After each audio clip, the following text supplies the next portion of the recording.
সকাল বন্ধুরা, কেমন আছো তোমরা সবাই জানিও। আশা করছি সবাই ভালো আছো। আমি মুক্তি চলে এসেছি আরেকটি নতুন ব্লগের সাথে। এখন বাজে হচ্ছে সকাল 9:30 আর আজকের ব্লগ এখান থেকে শুরু করছি। তোমাদের কাছে একটাই অনুরোধ, প্লিজ আমার ভিডিওটা শেষ পর্যন্ত দেখো, আশা করি তোমাদের ভালো লাগবে। তো যাই হোক, সকালবেলায় টুকটাক যে সমস্ত কাজকর্ম ছিল করেছি বলতে সবথেকে বড় কাজ হচ্ছে মামামকে স্কুলে পাঠানো। সকালবেলায় ঘুম থেকে উঠে যেন ঝড় বয়ে যায় আমার উপর দিয়ে। তোমরা সবাই জানো যে আমরা অনেকটা লেট করে ঘুমাই, প্রায় 2-2:30 বেজে যায় ঘুমোতে। তো সকালবেলায় না সে তেমন একটা তোমাদের সঙ্গে সকালের ব্লগ শেয়ার করা আমার হয় না। তো হয়তো ভাবছি যে আস্তে আস্তে সকালের ব্লগটা তোমাদের সঙ্গে শেয়ার করার চেষ্টা করব। তো যাই হোক, দেখো এখানে কটা বর জামা ছেড়ে রেখেছিল, সেগুলো সার্ফে ভেজাবো। আর এই যে সাদা জামাটা দেখতে পাচ্ছ না, এই জামাটা পরের গায়ে টাইট হয়ে গেছে। তো ও বলছে তুমি একটু দেখে যদি সেলাই খোলা যায় হাতার কাজ দিয়ে, তাহলে সেলাইটা খুলে রেখো। তো আমি সেটাই দেখছি যে খোলা যাবে না, মানে যাবে, আমার দ্বারাই সম্ভব না। তো বরকে বলবো যে তুমি এক কাজ করো, দর্জির কাছে দিয়ে এসো। তো যাই হোক, দেখো আলনাটা প্রথমে গুছিয়ে নিলাম, নেওয়ার পরে এই যে মামামের জামা আর আমার জামাগুলো কেচে দিয়েছিলাম, সেগুলো ভাঁজ করে নিচ্ছি। আর দেখো এই জামাটা না আমি কেনার পরে 3 থেকে 4 বার পরেছি, কিন্তু এখনও ধুইনি। এই আজকে প্রথমবার ধুলাম। ধোয়ার পরে দেখছি জামাটা পুরো কুচকে গেছে। তো ভাঁজ করে রেখে দিলাম। বর যখন জামা লন্ড্রিতে দেবে, তখন এই বরের জামার সঙ্গে এই জামা দুটো লন্ড্রিতে দিতে বলবো। তো যাই হোক, জামাগুলো সমস্ত ভাঁজ করা হয়ে গেছে। আর এই যে মামামেরগুলো ড্রয়ারে রেখে দিলাম, ওর পাপারগুলোও রেখে দিলাম। আর আমার যে দুটো জামা ছিল ভালো জামা, সেই দুটো আলমারিতে তুলে রেখে দিলাম। আর এই যে জামাগুলো দেখতে পাচ্ছ, এগুলো বাইরে নিয়ে আসলাম, নিয়ে এখন আমি সার্ফে ভিজিয়ে রেখে দেবো।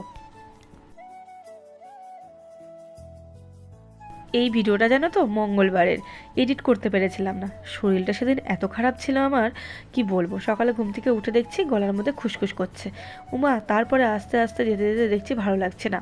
না লাগতে দেখছি এত পরিমাণে ঠান্ডা লেগে গেল যে লাস্টে শুধু হেঁচছি, মানে কথাই বলতে পারছিলাম না। দিয়ে যাই হোক, আমাদের মেয়ে মানুষ, চুপচাপ তো শুয়ে বসে থাকার দিন তো আমাদের না। তো যত কষ্টই হোক, হাজার কষ্টের মধ্যে দিয়েও আমাদের এইভাবেই সংসারের কাজগুলো করে যেতে হয়। তো যাই হোক, দেখো সংসারের কাজ তো করতে হবে বলো, যেহেতু আমরা মেয়ে হয়ে জন্মেছি, তো এইটুকুন তো আমাদের করতেই হয়। তো সকালবেলার জন্য এই যে খাবার জোগাড় করলাম হচ্ছে ডিমের ভুজি, টমেটো, আলু, গাজর সমস্ত কিছু দিয়ে যে ডিমগুলো ভেজে নিলাম। আর করেছে হচ্ছে ব্রেড আমি হালকা করে ভেজে নিয়েছিলাম। দিয়ে এই যে আমাদের সকালের জন্য খাবার রেডি, বসে পড়েছি দুজনে মিলে।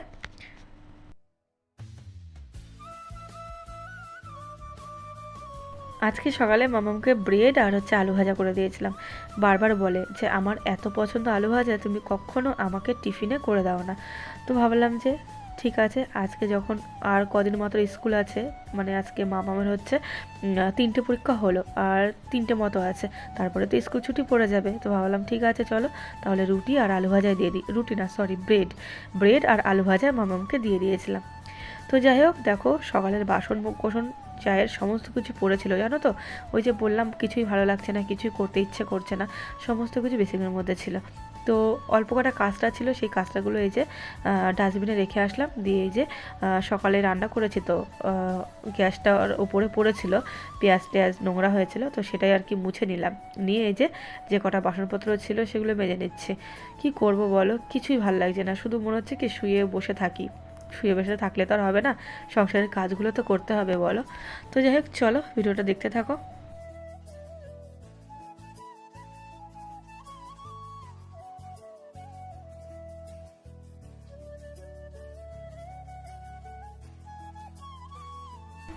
এই সসপ্যান গামলার মধ্যে দুধ জ্বালিয়েছিলাম, তো আমি আর মাজলাম না, ভাত রান্না করবো দুপুরবেলায়, এটাতেই উপর দেবো। আর এমনিতেও একটু জল দিয়ে রাখলাম, কারণ শুকিয়ে গেছে, জল দিয়ে না ভিজিয়ে রাখলে পরে উঠবে না। তো ভিজিয়ে রেখে আসলাম, ওটাতে ভাত উপর দিয়ে একবারে দুপুরবেলা দিকে মেজে নেব। আর এই যে ঘরের সমস্ত জিনিসপত্র শেষ হয়ে গেছিলো জানো তো, তো সেগুলোই কালকে গেছিলাম বিকালবেলায় আনতে, তুলেছিলাম না। তো এই যে এখন সমস্ত কিছু আমি তুলে নিচ্ছে। প্রথমে আমাদের কি হয়, ব্যাগ নিয়ে যেতে ভুলে যাই আমরা, ওখানে গিয়ে একটা ব্যাগ 20 টাকা করে কিনতে হয়, মানে মনেই থাকে না যে ব্যাগ নিয়ে যাওয়ার কথা। যখন জিনিসপত্রগুলো কিনি তখন মনে পড়ে ব্যাগ তো আনিনি। তো যাই হোক, ওই দেখো ওই দুটো ব্যাগ 20 টাকা করে নিয়েছে একটা। তো ওর মধ্যে জিনিসপত্রগুলো নিয়ে এসেছিলাম। তো এই দেখো প্রথমেই আমি ঢেলে নিলাম হচ্ছে চকোজ মামামের জন্য। এই চকোজগুলোটা না আলাদা, ফ্রুট ফ্লেভারের, তো খেতে বেশ ভালো লেগেছে। মামাকে সকালবেলা দুধ দিয়ে দিয়েছিলাম, ও খেয়ে দিয়ে স্কুলে গেল। আর এই যে আটার ম্যাগি এনেছি, আমি মাম্মামকে আটার ম্যাগি খাওয়াই, অন্য ময়দার ম্যাগি খাওয়াই না, খুব কম খাওয়াই জানো তো। যখন দেখি আটার ম্যাগি পাইনি বা ঘরে নেই, তখনই ওই বাইরের দোকান থেকে এক প্যাকেট নিয়ে আসি। তাছাড়া বেশিরভাগই আমি এইভাবে একবারেই বাজার করে একদম সব কিছু গুছিয়ে রেখে দিই। কারণ হচ্ছে আমার বরের সবসময় বাজারে যাওয়া সম্ভব হয় না, যেহেতু ও বাইরে মানে হোটেলে থাকে, কাজ করে, তো চাপ বেশি, তো তার জন্য একবারের বাজার করে এনে সমস্ত কিছু গুছিয়ে টুছিয়ে রেখে দিই। এই যে মামামের হরলিক্স নিয়ে এসেছিলাম, একটা কমপ্লেন নিয়ে এসেছি, আর একটা নিয়ে এসেছি হচ্ছে পিডিওশোর। তো পিডিওশোরটা এবার নিয়ে এসেছি বাদাম ফ্লেভারের, তো জানি না মামাম খাবে কি না। আর হরলিক্সটা তো ও খাই, হরলিক্স আনিনি, এবার এনেছি কমপ্লেন, আগের বারটাও হরলিক্স এনেছিলাম। তো যাই হোক, দেখো সমস্ত কিছু আমি কোটোতে ভরে নিলাম। আর এই যে কটা এখন লাগবে না কিংবা হাতের কাছে রাখবো বলে কি করলাম, এই যে এইগুলো এই ট্রের ভেতরে রেখে দিলাম। আর এই যে এই বিস্কুটগুলো মামাম ভীষণ ভালো লাগে, মানে এটা বিস্কুট না, এটা হচ্ছে কেক, ভীষণ ভালোবাসে। দোকানে যায় প্রতিদিন এই এক একটা করে কিনে নিয়ে আসে, আর ওর নাকি খেতে ভীষণ ভালো লাগে। আর এটা হচ্ছে এক একটা 10 টাকা করে বিক্রি হয়, কিন্তু আমরা এক প্যাকেট নিয়ে এসেছি। আমি কি করেছি জানো? আমি করিনি, আমার মনে হয় মাম্মাম করেছে। ওর গায়ে মাখা তেল, সাবান, শ্যাম্পু সমস্ত কিছু ফুরিয়ে গেছিলো। আমি নিয়েছি, ওর মুখে মাখা ক্রিম নিয়েছি, ওর গায়ের তেল, মাথার তেল সমস্ত কিছু নিয়েছি। নেওয়ার পরে এখন গুছাতে গিয়ে দেখছি যে ডবল ক্রিম চলে এসেছে, মানে 2টো ক্রিম চলে এসেছে। আমার মনে হয় মামাম আরেকটার ভেতরে দিয়ে দিয়েছিল। এমনিতেও ক্রিমটা তো শেষ হতে অনেকটাই টাইম লাগে, শুধু মুখে মাখে, কিন্তু তেল হলেও হতো। দেখছি 2টো বড় বড় ক্রিম চলে এসেছে।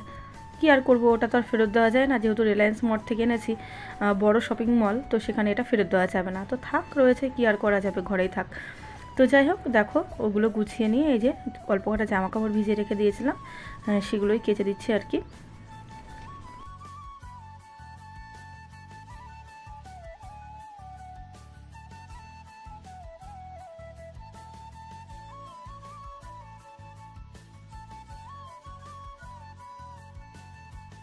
এই মপটা এতটা পরিমাণে নোংরা হয়েছিল না, আমার বর কী করেছে, কালকে গরম জলের ভেতরে সার্ফ দিয়ে ভিজিয়ে রেখে দিয়েছিল এই সসপ্যান গামলার মধ্যে। তো সেটাই আমি কেচে নিচ্ছি।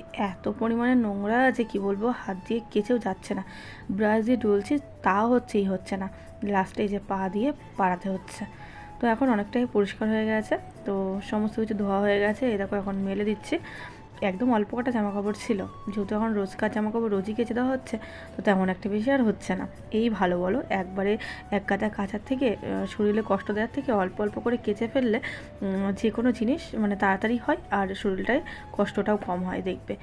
এমনিতেও একবারে যদি কোনো জিনিস তুমি পরিষ্কার করতে চাও, যে না আজ করব না কাল করব, ফেলে রেখে দাও, এইভাবেই কিন্তু সময়টা নষ্ট হয়, আর একবারে করতে গিয়ে অনেকটা কষ্ট করতে হয়। তো আমি আগে করতাম এই জিনিসগুলো, কিন্তু এখন আর করি না, সময়ের কাজ সময়েই করে রাখার চেষ্টা করি।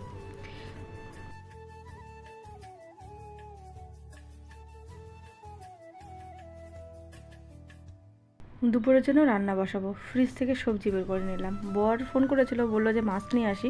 আমি বললাম থাক, মাছ আর আজকে রান্না করবো না, ঘরে যা সবজি আছে তাই রান্না করব। তো বর তো চলে গেছে হোটেলে খাওয়া দাওয়া করে। এখন দেখছি ফ্রিজের মধ্যে সেরকম কোনো সবজি নেই। তো কি করব, আগের দিন টক ডাল করেছিলাম, সেই আম অর্ধেকটা ছিল, তো সেই আম দিয়ে ভাবলাম টক ডাল করি। আর টক ডালটা মামামও খেতে খুব পছন্দ করে, তো তার জন্য টক ডালই করবো, আর ফুলকপি ভাজা করব, আর হচ্ছে চাল কুমড়ো ছেঁচকি করব সর্ষে দিয়ে। তো এই যে আমগুলো এখন কেটে নিলাম, নিয়ে একবারেই প্রেশার কুকারে সিটি দিয়ে দিচ্ছি। তো নাহলে কী হবে, ওই ডাল সিদ্ধ করে তারপরে আবার এর ভেতরে আম দিয়ে ফোটাতে হবে, খালি সময় নষ্ট। তো তার জন্য একবারে আমগুলো দিয়ে এই যে প্রেশার কুকারে ডালগুলো দিয়ে সিটি করে নিলাম। আর এই যে 3টে পটল ছিল, সেই পটল 3টে ভাতে দিয়ে দিলাম। আমার জানো তো পটল তরকারির থেকে ভাজার থেকে ভাতে ভীষণ ভালো লাগে, তো ভাতে দিলাম। আর এই যে মাম্মাম স্কুল থেকে চলে এসেছে, বর নিয়ে আসার সময় আখের রস এনেছে, তো এই যে 3টে গ্লাসে ঢেলে নিচ্ছি।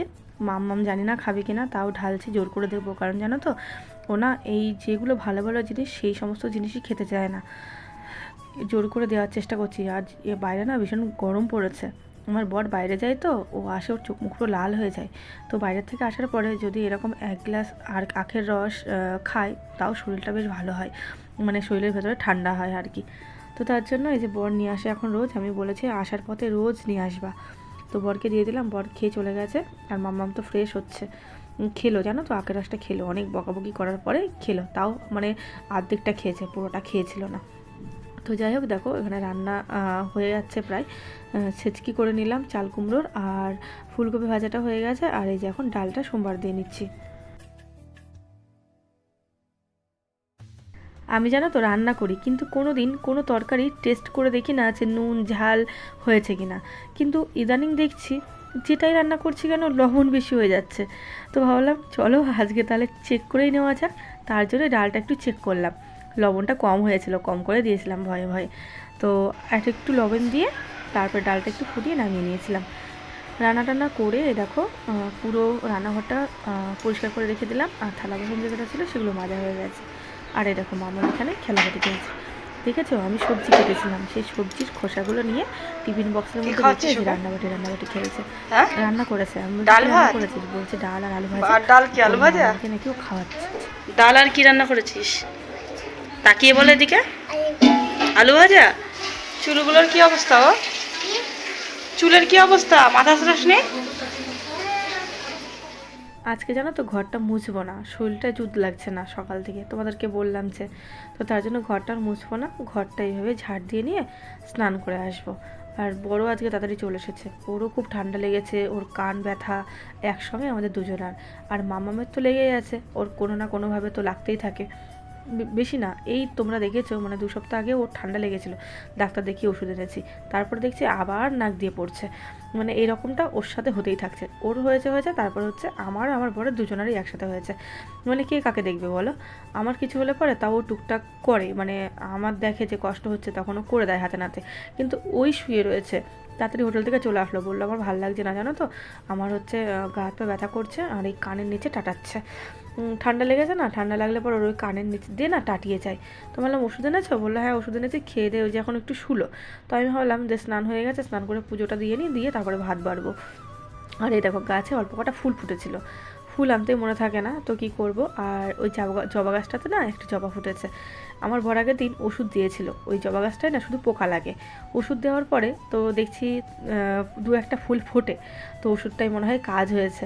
আগে তো একদম ফুটতো না, আমি যতদিন থেকে পুনায় এসেছি ওই জবা গাছটা ততদিন থেকে এই ব্যালকনিতে আছে, কিন্তু কোনো দিন এইভাবে ফুল ফোটে না। তো আমার বর আগের দিন দেখলাম ওষুধ এনে গাছে ছিটিয়ে দিয়েছিল, তো তারপর থেকে দেখছি ফুল ফুটছে 2-1টা করে। তো ওতেই পুজো হয়ে যায়, তুলসী পাতা দিয়ে হয়ে যায়। তো বন্ধুরা গুড ইভিনিং, চলে আসলাম আবার সন্ধ্যার সময়। আর এই দেখো আমার বর হচ্ছে বলছে কিছু ভালো লাগছে না, একটু ঝাল ঝাল খেতে ইচ্ছে করছে। তো ওর নিজে থেকেই চিড়ে একদম ঝাল করে পেঁয়াজ রসুন সমস্ত কিছুতে ভেজে নিয়ে আসলো। আর এই যে সঙ্গে ছোটো ছোটো করে শসা আর হচ্ছে পেঁয়াজ কেটেছে। মামামও খাচ্ছে, দেখো খেয়েও ঝাল লেগে গেছে, বলছে জল দাও জল দাও। মানে আগে তো ঝাল খেতেই পারতো না, এখন তো টুকটাক খায়। আর এই যে আমার বোন ফোন নিয়ে ব্যস্ত। আর এই দেখো মামাকে পড়াচ্ছিলাম, তো সন্ধ্যা লেগে গেছে, তো ভাবলাম কিছু নাস্তা মাস্তা করা যাক। তো তার জন্য এই যে সন্ধ্যার সময় নিয়ে বসে পড়েছে। তো চলো খেয়ে দিয়ে নিই, তারপর হচ্ছে মামাকে পড়াবো আবার।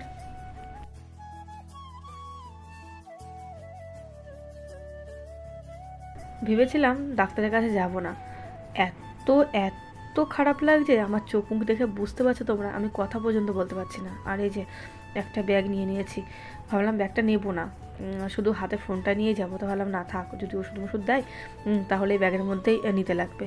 আর এখন এত অভ্যাস হয়ে গেছে না, ওই ব্যাগটা কোথাও না আনলে চলতে পারি না। তো যাই হোক এই যে মাম্মামকে রেডি করে দিয়েছি, বললাম যে তুই থাক কাকির ঘরে, যেতে হবে না। তা সত্ত্বেও এই যে জামা প্যান্ট পরে রেডি হয়ে গেছে। তো বন্ধুরা ডাক্তার দেখিয়ে এই যে আসার সময় দোকানে পিচকারি ঝোলানো ছিল, এত পরিমাণে বায়না আমার পিচকারি কিনে দাও। ওর বাবা তো কিনেই দেবে না, বলছে যে এখানে যে সব থেকে ছোটো পিচকারি আছে ওই দেখো ওর হাতে রয়েছে, বলছে এটা কেন। ও তো নেবেই না, দোকানে কান্নাকাটি করে কেঁদে গড়িয়ে তারপরে এই যে পিচকারিটা নিল। ওই লাল যে পিচকারিটা ওকে দেখতে পাচ্ছ ওইটা নিয়েছে হাতে। আর এবার আমাদের ছেলের জন্য একটা খুঁজছে, কারণ ও নিয়েছে, ভাই দেখলেও চিল্লাবে, তো তার জন্য 2 ভাইয়ের জন্য 2টো নেবো। আর দেখো এখানে কত রং খেলার এখনও 5 দিন বাকি, আর এখন থেকে এই মাম্মাম এরকম জেদ ধরেছে। ওর পাপা বলে দিয়েছে পিচকারি নিয়েছিস নষ্ট করবি না, নষ্ট যদি করিস তাহলে কিন্তু রং খেলার দিন তুই পাবি না, সবাই খেলবে আর তুই এইভাবে হাত গুটিয়ে বসে থাকবি, ভেঙে গেলে নষ্ট হয়ে গেলে আমি কিন্তু আর কিনে দেবো না। তো সেটাতেই রাজি হয়েছে, নিয়ে এই যে বলছে আমি খুলবো না, যে এরকমভাবে রয়েছে ওরকমভাবেই থাকবে। তো তারপরে জোর করে কিনে নিয়ে আসলো। তো বাড়িতে চলে এসেছি বন্ধুরা, এসে নিয়ে দেখো একটা সিদ্ধ ভাত বসিয়ে দিয়েছি আর এই যে ডিম সিদ্ধ দিয়েছি। আমার বর তো ঘরেই এসেছে, ও আর যায়নি, আমাদের দুজনের শরীর খারাপ তোমরা সবাই জানো। আর এই যে এখানে ডাল রয়েছে দুপুরের। চলো বন্ধুরা, কেমন লাগলো ভিডিওটা অবশ্যই জানিও। Tata, bye bye, good night, সবাই ভালো থেকো এবং সুস্থ থেকো।